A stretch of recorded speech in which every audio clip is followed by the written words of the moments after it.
ಯಲಹಂಕ ವಿಧಾನಸಭಾ ಕ್ಷೇತ್ರದ ಸಮಾಜ ಸೇವಕರು, ಸರಳ ಸಜ್ಜನಿಕೆಯ ಕ್ರಿಯಾಶೀಲ ಯುವ ನಾಯಕ, ದಾಜನಪುರ ಹೋಬಳಿ ಬ್ಲಾಕ್ ಕಾಂಗ್ರೆಸ್ ಅಧ್ಯಕ್ಷರು ಮತ್ತು ಮಾಜಿ ಜಿಲ್ಲಾ ಪಂಚಾಯಿತಿ ಸದಸ್ಯರು, ಆರೋಗ್ಯ ಮತ್ತು ಶಿಕ್ಷಣ ಸ್ಥಾಯಿ ಸಮಿತಿ ಬೆಂಗಳೂರು ನಗರ ಜಿಲ್ಲಾಧ್ಯಕ್ಷರಾದ ವಿ.ಜಿ.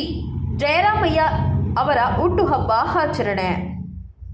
ಹೌದು, ಬೆಂಗಳೂರು ಉತ್ತರ ತಾಲೂಕು ದಾಸನಪುರ ಹೋಬಳಿಯ ವಡೇರಹಳ್ಳಿಯಲ್ಲಿರುವ ಅವರ ಕಚೇರಿಯಲ್ಲಿ ವಿ.ಜಿ. ಜಯರಾಮಯ್ಯ ಅಭಿಮಾನಿ ಬಳಗದ ವತಿಯಿಂದ ಮೈಸೂರು ಪೇಟ ತುಡಿಸಿ, ರೇಷ್ಮೆ ಶಾಲು ಹೊದಿಸಿ, ದೊಡ್ಡ ಗುಲಾಬಿ ಹೂವಿನ ಹಾರ, ದೊಡ್ಡ ಕೇಕ್ ಕತ್ತರಿಸಿ ಅದ್ದೂರಿಯಾಗಿ ಆಚರಿಸಿದರು. ಕಾಂಗ್ರೆಸ್ ಪಕ್ಷದ ಮುಖಂಡರು, ವಿವಿಧ ಪಕ್ಷಗಳ ಮುಖಂಡರು, ವಿವಿಧ ಸಂಘಟನೆಗಳ ಪದಾಧಿಕಾರಿಗಳು, ಗ್ರಾಮಸ್ಥರು, ಮಹಿಳಾ ಮುಖಂಡರು ಶುಭ ಹಾರೈಸಿದರು. ಅವ್ರ ಋಣ ಇನ್ನೂ ನಮ್ಮ ಮೇಲೆ ಅಪಾರವಾಗಿದೆ. ಹಾಗಾಗಿ ಅದನ್ನ ತೀರ್ಸೋಕ್ಕೆ ಒಂದು ಅವಕಾಶ ದೇವರಿನ್ನೂ ಕೊಟ್ಟಿದ್ದಾನೆ. ಹುಟ್ಟುಹಬ್ಬದ ಸಂದರ್ಭದಲ್ಲಿ ನಮ್ಮ ಅಭಿಮಾನಿಗಳು ಏನು ಹೇಳ್ತೇವೆ? ಅಭಿಮಾನಿಗಳ ಆಶೀರ್ವಾದದಿಂದ ಇನ್ನೂ ಸ್ವಲ್ಪ ಕಾಲ ಜೀವನ ಮಾಡಲಿಕ್ಕೆ ಅವಕಾಶ ಮಾಡಿಕೊಟ್ಟವ್ರೆ.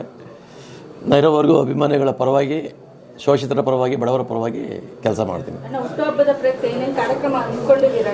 ಇಲ್ಲ, ಹುಟ್ಟುಹಬ್ಬದ ಪ್ರಯುಕ್ತ ಕಾರ್ಯಕ್ರಮ ಅನ್ನೋದೇನಿಲ್ಲ. ನಮ್ಮದು ಡೈಲಿ ಕಾರ್ಯಕ್ರಮ ಇರ್ತದೆ. ನಾವು ಹುಟ್ಟದ ಹಬ್ಬದ ದಿವಸ ಅದು ಮಾಡ್ಬೇಕು, ಇದು ಮಾಡ್ಬೇಕು ಅನ್ನೋದೇನಿಲ್ಲ. ನಮ್ಮದು ಎವ್ರಿ ಡೇ ಕಾರ್ಯಕ್ರಮ ಇದ್ದೇ ಇರ್ತದೆ.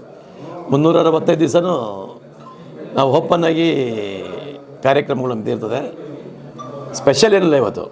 ಇವತ್ತು ಬಂದರೆ ಅಭಿಮಾನಿಗಳು ಆಶೀರ್ವಾದ ತಗೊಳ್ಳೋದಷ್ಟೇ. ನಾವು ಸರ್, ಯಲಹಂಕ ಕ್ಷೇತ್ರದಲ್ಲಿ ಬಿಜೆಪಿ ಬಲವಾಗಿದ್ದರೂ ನೀವು ಪಕ್ಷ ಸಂಘಟನೆ ಮಾಡಿ ಒಂದು ಪಕ್ಷ ಅಧಿಕಾರಕ್ಕೆ ಬಂದರೆ ಪಕ್ಷದಿಂದ ಏನಾದರೂ ನೀವು ಒಳ್ಳೆ ಸ್ಥಾನಮಾನ ಸಿಗುತ್ತಾ ಅಂತ? ನೋಡ್ರಿ, ಪಕ್ಷಕ್ಕೆ ಸ್ಥಾನಮಾನ ಸಿಗಲಿ ಅಂತ ಯಾರು ಕೆಲಸ ಮಾಡ್ತಾರೆ ಅವರು ಪಕ್ಷದ ನಿಷ್ಠಾವಂತ ಕಾರ್ಯಕರ್ತರಲ್ಲ.